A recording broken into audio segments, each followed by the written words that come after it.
Ada bidikan siapa kira-kira yang sedang on target gitu? Kalau nama mungkin belum saya sebut sekarang ya. Mungkin setelah ini lah. Dari mana? Dari Asia atau dari Eropa atau dari?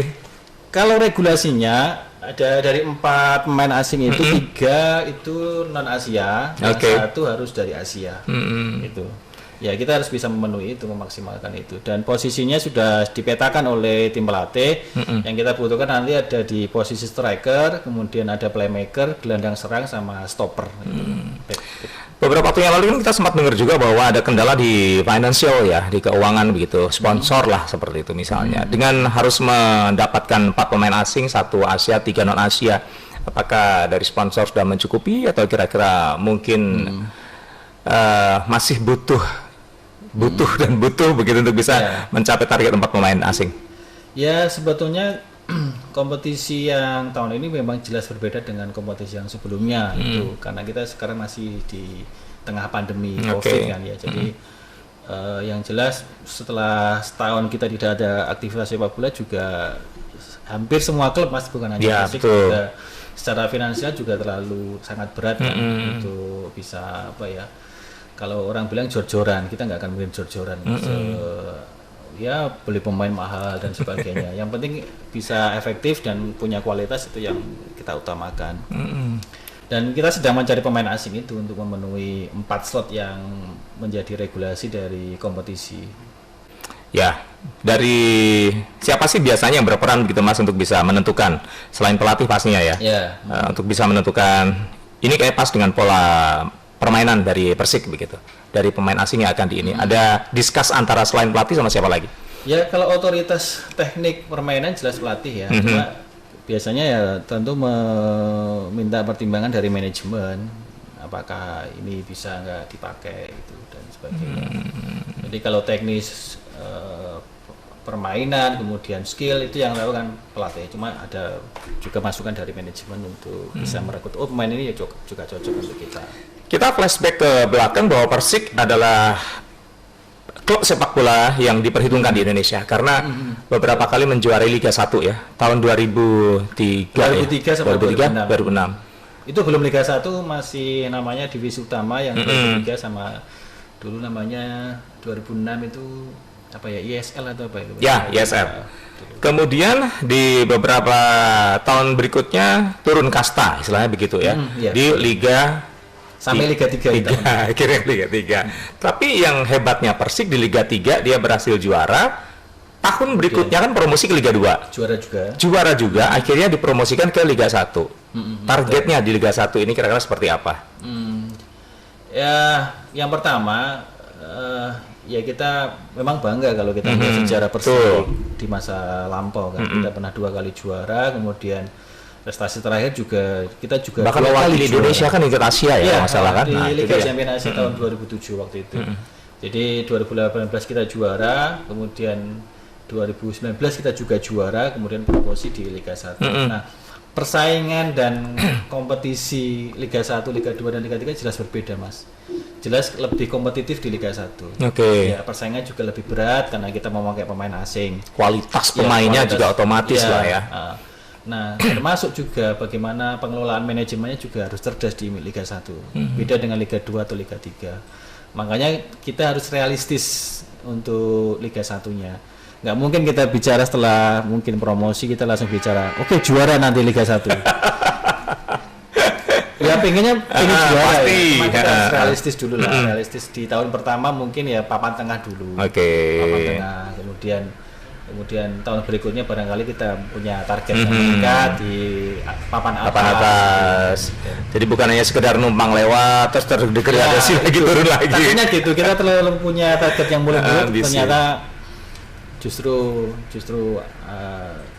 terdegradasi. Ya, tapi dengan pelatihan sekarang ada ini nggak sih Mas? Ada namanya sudah merasa bahwa ini pelatih yang tepat begitu. Kecocokan antara pelatih dengan pemain ini kan penting ya begitu ya. Iya betul. Karena bukan hanya sekedar pelatih itu kan bukan hanya sekedar memerintah, tetapi kan dia juga harus mengayomi, istilahnya sudah dibapai kan begitu kan. Secara emosional, secara ini kan semuanya menyatu sama pemain. Pelatihan sekarang ini seperti apa? Coach Gedo itu Joko Susilo ya? Ya. Pak Joko Susilo atau biasa kita panggil Gedo. Pak Gedo itu masuk di Persik tahun 2020 setelah kita promosi. Oke. Jadi yang membentuk skuad 2020 sebetulnya adalah Pak Gedo Beliaunya. pelatih ya. Oh. Nah, berhubung karena 2020 itu liga dibatalkan, jadi sebagian skuad yang di 2020 itu sebagian masih masuk di 2021. Nah, pertimbangan kami yang kenapa memilih Coach Gedo sebagai pelatih di Liga 1 ya itu karena itu dia adalah yang membentuk pertama 2020, kemudian 2020-nya tidak ada kompetisi, hanya ada 3 pertandingan waktu itu. Terus terhenti karena pandemi, kemudian 2021 ya cobalah kita melanjutkan untuk kinerjanya Pak Gedo karena belum teruji untuk 3 pertandingan di awal Liga 1 Betul. 2020. Dan Pak Gedo sudah banyak mengenal pemain dan juga sudah punya hubungan baik dengan manajemen, dan chemistry itu yang kita harapkan bisa membuat tim ini semakin solid. Terlepas apakah kemarin hasilnya tidak memuaskan di Piala Menpora itu masih proses menurut saya ya. Kalau memang bukan target ya. Ya, betul. Mas Bas, kalau bicara tentang Liga 1, apakah memang sudah ada bocoran bahwa Liga 1 akan berlanjut setelah Piala Menpora nanti? Yang kami dengar seperti itu, Okay. cuma bulan dan tanggalnya belum kita pastikan. Ya wacananya kemarin sih bulan Juni atau Juli Mas, setelah Lebaran. Ya harapan kami dari tim ya segera disampaikan ke klub-klub karena butuh persiapan kan tim-tim Liga 1 untuk bertanding di Liga 1. Jadi itu dilanjutkan yang kemarin. Apakah yang kemarin itu kan masih beberapa pertandingan, 3 pertandingan kan Persik. Itu dilanjutkan, apakah dibubarkan dan dimulai lagi begitu nanti Liga 1 mulai yang baru rencananya? lagi. Oh. Liga baru. Berarti otomatis mungkin bukan sistemnya apa ya? Dalam satu grup itu mungkin juga berbeda lagi. Apakah sama? Liga Sistemnya? 1 kan memakai sistem kompetisi penuh ya, Okay. ada 18 klub. Jadi yang Liga 2020 kemarin sudah dianggap dibatalkan, tidak ada juaranya, Tidak ada juara. tidak ada yang terdegradasi, dan 2021 kita memulai kompetisi yang baru dengan jumlah klub yang sama di 2020. Gitu. Dengan 18 klub, ada 34 pertandingan satu klubnya, nanti ada 34 pertandingan. Gitu. Jadi sekarang itu Persik ada berapa pemain yang sudah dikontrak? Sampai sekarang ada 22 pemain. Kalau kita berkaca pada pengalaman kompetisi, kita masih membutuhkan sekitar 7 sampai 8 pemain lagi. Karena kan panjang nanti ya untuk kompetisi Liga 1.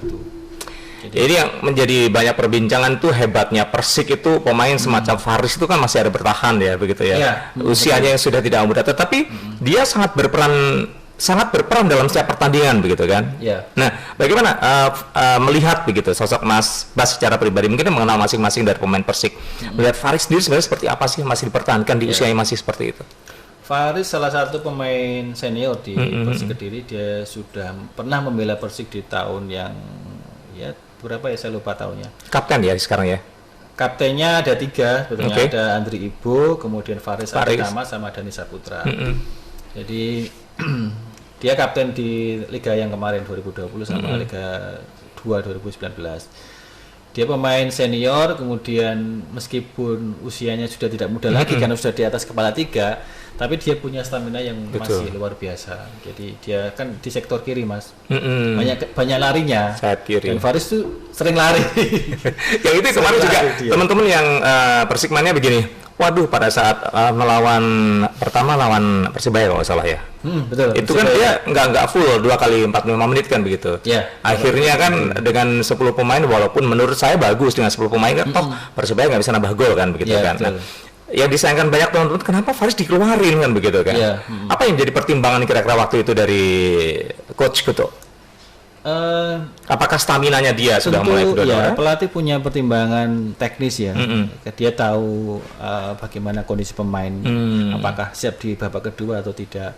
Nah, waktu itu barangkali dalam pemikiran tim pelatih, Faris tidak siap untuk di babak keduanya, daripada nanti dipaksakan dan kemudian cedera, lebih baik diganti. Apalagi kan memang turnamennya turnamen pramusim ya. Jadi kita ingin mencoba semua pemain dimasukkan, meskipun akhirnya di babak kedua pemainannya menurun. ada Gitu ya. Dan kita akui memang untuk pertandingan awal memang kondisi stamina pemain belum maksimal waktu itu. Jadi, tapi saya salut melihatkan teman-teman di sini juga begitu memang diganti di babak kedua ada kekecewaan gitu dari kita yang mewakili Persikmania gitu kan ya.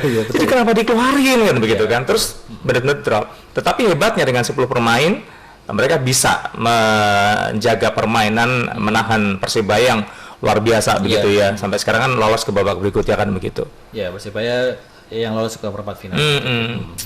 Mas Bas, kalau kita bicara tentang Liga 1 begitu kan, memang tadi disampaikan bahwa targetnya paling tidak dia di posisi tengah. Nah, persiapannya sendiri seperti apa sampai sekarang? Persiapan kegiatan teman-teman sekarang. Saat ini kita masih libur, jadi hari Senin Puasa, ya? tanggal 19 kita sudah latihan lagi. Jadi setelah dari Piala Menpora kemarin, Mas, kita liburkan sampai sekitar 2 pekan lah, biar teman-teman kumpul bersama keluarga juga bisa menjalankan ibadah puasa di rumah sementara. Terus nanti tanggal 19 April besok Senin kita sudah mulai latihan lagi.